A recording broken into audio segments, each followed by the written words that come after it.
Nakakatakot naman dito sa may kantin. Walang tao. Kaya nga yung tindera lang yung nandito. Mukhang nagbisita na naman ako dito sa may kantin Nasaan kayong ibang estudyante? Bebang, Iska, Princess, halika kayo rito. May bakanting mesa dito. Sige, Bayang, papunta na kami dyan. Antayin mo kami, Princess. Princess, buksan mo na yung pagkain mo. Sige, bubuksan ko na. Wow! Ang bango-bango! Mukhang masarap! Ako din, may dala akong pagkain. Ito ho! Cheese it! Favorite ko rin to Marami na tayong merienda! Magsimula na tayong kumain!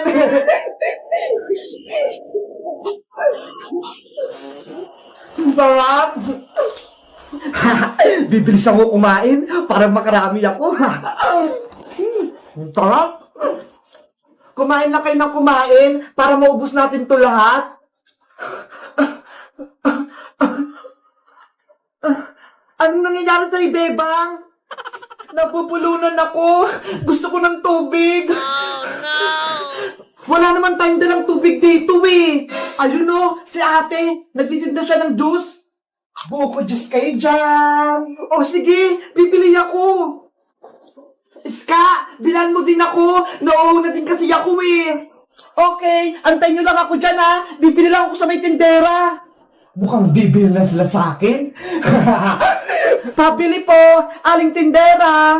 Ano sa ingining? Anong bibilihin nyo?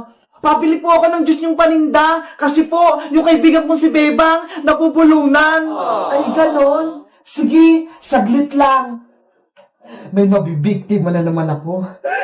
Lalagyan ko tong inumin na to na pangpatulog para makuha ko yung mga bulilit na yan.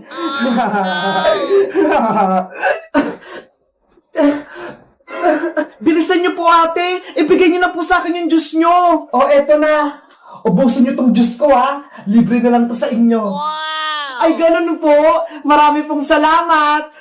Walang anuman! Mag-iingat kayo Bebang Princess, eto na yung mga juice niyo!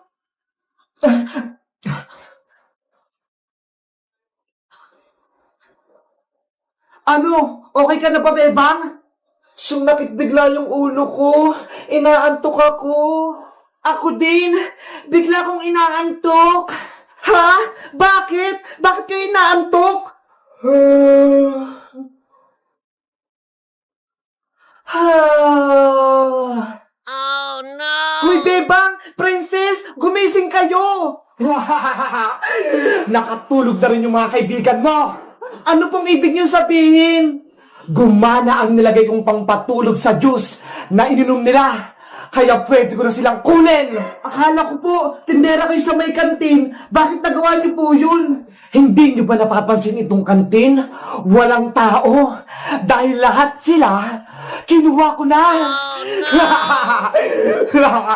Nangunguha po kayo ng tao. Kaya kayong apat ang susunod ko ng kunin. Lagot, paano na yan, Boyong? Kailangan na natin makalis dito sa loob ng kantin, Iska. Walang makakalabas dito sa may kantin na to. Halina kayo sa akin. Takbo na tayo, Boyong. Takbo na.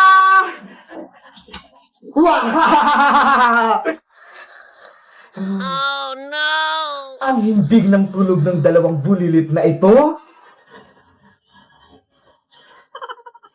Sige, matulog lang kayo ng matulog. Para tumaba kayo. Para kapag gising nyo, kayo naman yung lulutuin ko.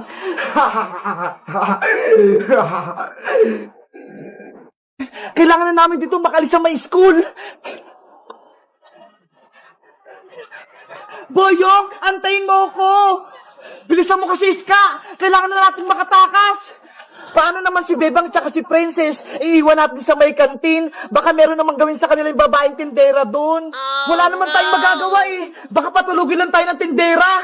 Hindi ko pwedeng iwan si Bebang tsaka si Princess. Mga kaibigan ko sila. Bahala ka dyan. Basta ako, aalis na dito sa may school. Boyong, wag mo kong iwan dito. Uuwi na ako. Wala na si Boyong. Anong gagawin ko? Si Princess tsaka si Bebang naiwan sa kantin. Baka anong mangyari sa kanila? Meanwhile, Na. Malapit na tong malutong adobong kohol. At nilagyan ko na rin to ng mahiwagang pangpatulog.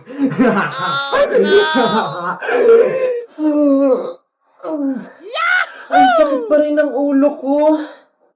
Si Princess, tulog pa rin. Princess, gumising ka na. Inaantok pa ako eh. Mamaya na, Bebang. Gising! Bilis! Wala na si Ska tsaka si Boyong. Iniwan na nila tayo. Hayaan mo lang sila. Baka naglalaro lang sila dyan sa may labas. Pating chichirya mo, nawala na din. Ano? Nawala yung merienda ko? Nasaan na? Sino kumuha? Kapag usapang merienda talaga, no? Ang bilis-bilis mo. Eh kasi, gutom na ulit ako eh. Bebang, Princess, maganda ba yung gising nyo? Aling tindera, nasa na po si Boyong taka si Iska? Bigla po silang nawala. Naku, bigla silang umalis eh. Tumakbo, iniwan kayo. hindi totoo Ano yan. ba yan? Hindi ba lang tayo ni ginising ni Iska? Iniwan lang tayo dito sa may kantin. Princess, umalis na rin tayo dito. Baka hinahanap na tayo ni Teacher Agnes. Oh, wag mo na kayong umalis. Saglit lang. May niluto akong pagkain na para sa inyo. Oh, masarap to. Wow! May pagkain! Ito, Princess. Kunin mo. Mainit-init pa. Adobong kohol. Ang sarap-sarap naman ito. Adobong kohol. Wag mo na yan kainin. Baka mamaya may gamot yan. Oo nga no. Di ba nakatulog nga tayo dahil sa ininom natin juice sa tindera? Hindi nyo ba kunin yung pagkain ko? Hindi ba masarap? Ayaw po namin. Sabi po kasi ni nanay, wag daw akong tatanggap ng pagkain kapag hindi ko kakilala. Ito na po. Ibabalik ko na po sa inyo to. Pwes, kung ayaw nyo, ako na yung kukuha sa inyo. Halika kayo rito! Wag po! Saan nyo po kami dadalhin? Aling tindera! Dadalhin ko kayo sa kusina ko. Kayo ang ihanda ko sa may kantin. Tulong! May masamang tao dito sa may kantin! Oh no! Iska! Si Boyong! Bumalik! Tara na! May pupuntahan tayo! Saan tayo pupunta, Boyong? Papasok ulit tayo sa loob ng school. Ililigtas natin si Bebang at si Princess. Talaga? Pabalik tayo sa may kantin? Oo, may dala nga akong magamit dito eh. Ito oh, pangontra sa babaeng tindera. Wow! Yay! Ililigtas natin si Bebang at si Princess. Aling tindera, pakawalan niyo na po kami dito ni Princess. No! Tanggalin niyo na po yung tali namin. Gusto ko na pong umuwi. Tumahimik kayong dalawa. May ginagawa ko rito. Ayaw po namin dito. Bawin niyo na po kami. Mag-antay lang kayo dahil malapit na itong pinakukuluan ko. Bebang, ano kayang lulutuin ng masamang tindera? Tignan mo, may malaki siyang kawali. Hindi ko alam, Princess eh. Pero, kinakabahan ako. Baka tayong lutuin niya. Tama yung hinala mo, Bebang. Dahil kayo ang kukumpleto sa aking espesyal na ulam. Gagawin ko kayong adobo. Nanay! Ayaw ko pong maging adobo. Meanwhile, Bebang! Princess! Nasaan na kayo? Boyong, mukhang wala sila Bebang dito sa loob ng kantin. Walang katao-tao dito. Oo nga eh, kanina pa tayo naghahanap. Hindi naman natin sila makita. Saan kaya sila dinala ng babaeng tindera? Sana nasa mabuting kalagayan sila. Doon natin sila hanapin. Baka kinulong sila doon. a few moments later. Ayan! Timplado ng aking sabaw. Kayo na lang yung kulang, Bebang Princess. Ilalagay ko na kayo dito sa may kawali. Nulutoy na tayo, Bebang. Anong gagawin natin? Halina kayo rito! Tulong! Tulungan niyo po kami! Ska, narinig mo ba yun? Parang may sumisigaw. Tulong! Parang boses yun ni Bebang Shaklala! Sa kusina ng kantin ang gagaling yung sigaw. Pakinggan mo. Oo nga no. Tara, punta natin sila Bebang. Bitawan mo po kami, aling tindera. Ayaw po namin sa inyo. Huwag na kayong pumalag. Ano po bang kasalanan namin? Wala naman po kami ginawang masama. Kayong mga bata, puro mga chichiras, soft drinks, junk food lang mga kinakain nyo. Hindi kayo kumakain mastasyang pagkain. Si Princess po, laging chichirya yung kinakain. Sorry na po, aling tindera. Sa susunod po, kakain na akong masustansyang gulay, pati prutas. Galit na galit ako sa inyo.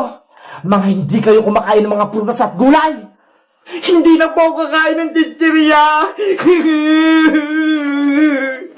Huli na ang lahat, Bebang at Princess, dahil lulutuin ko na kayo. Kayo ang gagawin kong merienda dito sa may kantin. Hoy, masamang tindera! Ano yon? Bitawan mo mga kaibigan namin! Itong para sa'yo! Hiya! Ayun! Sa pool! Ang galing ko! Boyong! Iska! Halina kayo rito, Princess Bebang! Tatakas na tayo dito sa may kantin! Salamat! At sinagip nyo kami, Boyong! Tara na! Lumabas na tayo dito sa may kantin! Baka mahuli pa tayo ng tindera! Hindi kayo makakatakas sa akin! Ako nang balas sa masamang tindera na to! Tikman mo tong kabali! Hiya! Aray ko! Yung ulo ko! Ayan yung bagay sa'yo! Ayun! Tulog! Umalis na tayo dito sa may kantin at huwag na tayong bumalik dito! Yay! Makakauwi na tayo! Hello guys! Magandang araw! Ako si Bebang! Nagustuhan niyo ba yung kwento namin na tindera dito sa may kantin? Diba? Nakakatakot siya? Mag-comment lang kayo kung anong susunod naming video. Bye-bye!